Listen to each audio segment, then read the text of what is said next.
Mission is a central part of the Presbyterian Church USA, and in Chicago, Presbyterian mission reaches into every corner of our city, suburbs, and beyond. To learn more about how Presbyterians are meeting Christ's call to serve people in need, let's welcome Dr. Barbara Wilson, Director of Collaboration and Community Partnerships for the Presbytery of Chicago. We also welcome the co-moderators of the Presbytery's Mission Task Force. John Fyfe is also moderator of the Presbytery Assembly and a ruling elder at Faith United Presbyterian Church in Tinley Park. And Katie Patterson is a youth ministry consultant for the Presbytery of Chicago and youth mission coordinator at Fourth Presbyterian Church. Tell me a little bit about this Mission Task Force. What's its purpose? Sure. The Mission Task Force is a continuation of the Presbytery's emphasis on supporting its congregations in the work of mission. And so this is a one-year group of 9 leaders, 10 leaders in the Presbytery. And I work with them as staff, Presbytery staff, and the goal is to learn from our constituents what the challenges are in the work of mission, what the strengths are, and what kind of support is needed. And so we don't want to plan a program, we want to learn and collaborate together in a healthy way where we can learn and then strengthen our collective community impact. As a co-moderator, what have you learned over this year? There's so many needs in Chicago, so how are you prioritizing some of the mission work? Well, one of the things I've learned is that in the 90 churches throughout the Presbytery, each one of them is doing wonderful work. And as I'm pretty new to the Presbytery, or to the Presbytery work. I'm not new to the Presbyterian Church, but I learned more about what can the Presbytery do in order to support all these 90 congregations and have them do collectively and individually reach out to more and more individuals, because as you said, here in Chicago, especially in Chicagoland, the need is great, and there's just a lot more work that can be done, especially if we're able to work together. And that's kind of what our task force is all about, is how can the Central Presbytery unit support and bring together churches as well as community partners to work together to do this mission. And Katie, as a youth mission coordinator, how are you seeing that this program or this task force is helping, and especially reaching the youth and helping them outreach in the community and do mission work? I think it's a wonderful opportunity because youth have already been coming together, doing a work of love projects with our junior highs once a year, where we go out and volunteer. We go on mission trips together. We've done Triennium and Montreat together. So there's already this community that's built with the Presbytery, but making sure that we continue to support those connections and realize that, our youth are used to their churches and that's their community, but realizing that there's something beyond just their church, that there's a community greater out there when they go off to college or go off to places beyond their home church, that they can still walk into a PCUSA church and kind of know what's going on and how to be involved. So, how have you seen the mission work change or make a difference in some of these youth's lives? And just the realization that they aren't helpless in this world. So often they kind of feel like they have to wait until they're older to make an impact, and that's not true. That they are ways that they can get involved, things that they're passionate about that people need, be it to go and play music as they're practicing for their band concert, but if they do it at a shelter where people are having dinner, at the level that brings up the dinner for guests of social service agencies to feel like they're more at a restaurant where music is playing in the background while you eat dinner than at a soup kitchen. And there's just so many unique ways that people can get involved and don't have to just sit around and listen to the negative news all of the time. Absolutely. And John, how important is mission work for you in your personal life? It's been very, very important. One of the things that I really did like about our congregation, and our congregation in Tinley Park is one of about 10 in the south suburbs and the south side of Chicago that we've kind of banded together and kind of call ourselves Mission Council 8. And basically, 20 years ago, they started a mission in Kentucky after the floods had basically torn apart the whole Appalachian area of southeast Kentucky. And they started the mission from Mission Council 8, our 10 churches, to go down there and clean up houses, to rebuild them, and in some cases to build them over again.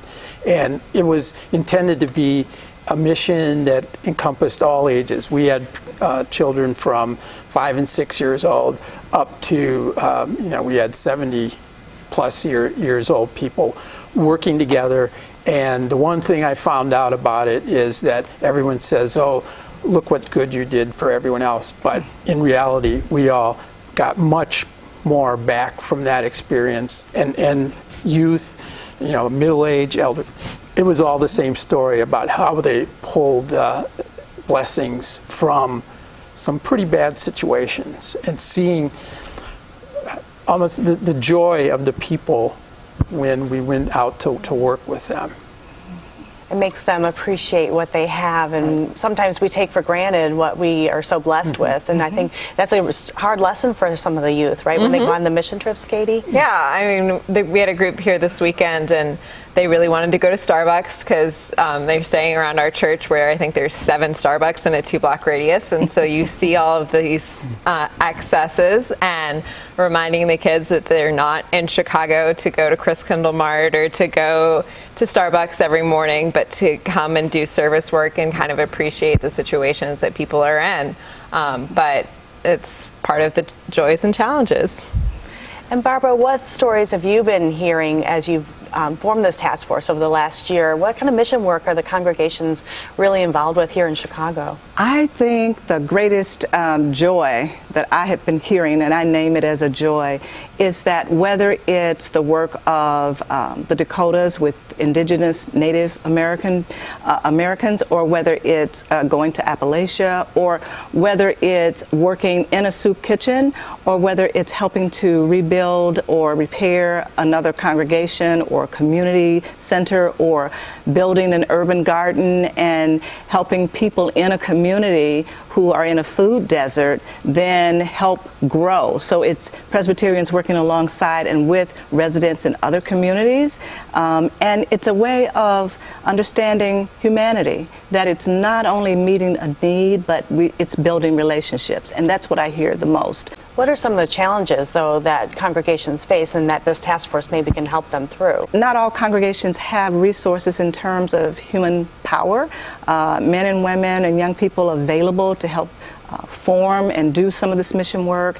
It may be a lack of other material resources, or simply sometimes we just don't know how to bridge with someone else in community. And because of race, class, and all of the diversity and difference, that is wonderful, but it's a challenge because it challenges who we are.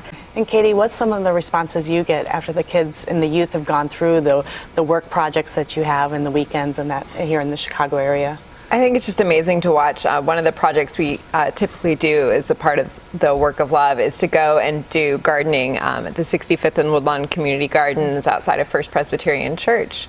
And every time we go down there, people from the community come over, they see a bunch of kids in a neighborhood that they're not used to seeing a bunch of kids out in a garden, and they want to come and see what's going on, and inevitably someone joins in and starts to learn how to garden, and just the relationships that build from that, and the idea that kids from all over the Chicagoland area would go to 65th and Woodlawn and help build up that community speaks a lot to the people, as far as they kind of feel like the city has forgotten them there, and to realize that these kids will show you love and care about you enough to be involved means a lot to them.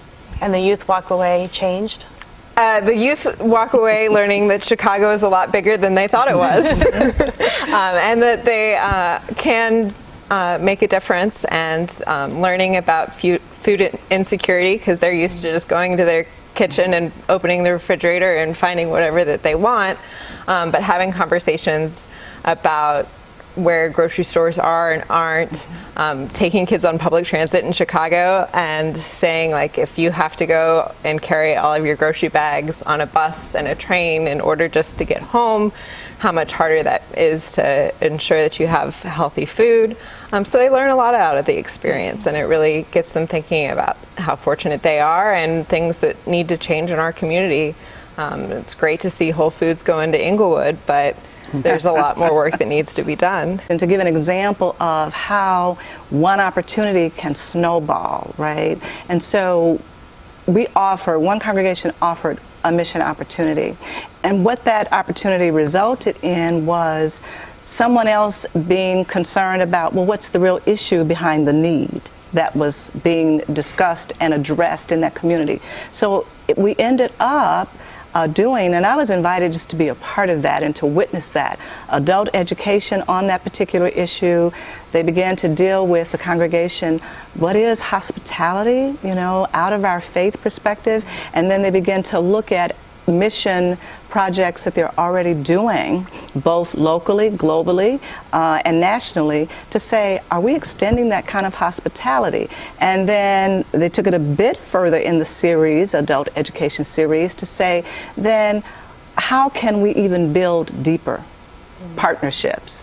Even if we choose not to have, say, 10 mission projects, but then how do we develop a deeper partnership to deal with some of the economic concerns that particular community has? And so it's a way that mission can be expanded across the board in one congregation through education, preaching, teaching ministry, and service. And it was wonderful, actually. That's wonderful, and so many opportunities that spring out of of the mission work. It's absolutely. Wonderful. Thank you, Barbara, John, and Katie, for joining us and sharing more on the mission work with the Presbytery Church. Thank you. I'm Anne Marie Gerhardt for Different Drummers and the Greater Chicago Broadcast Ministries. Keep the faith.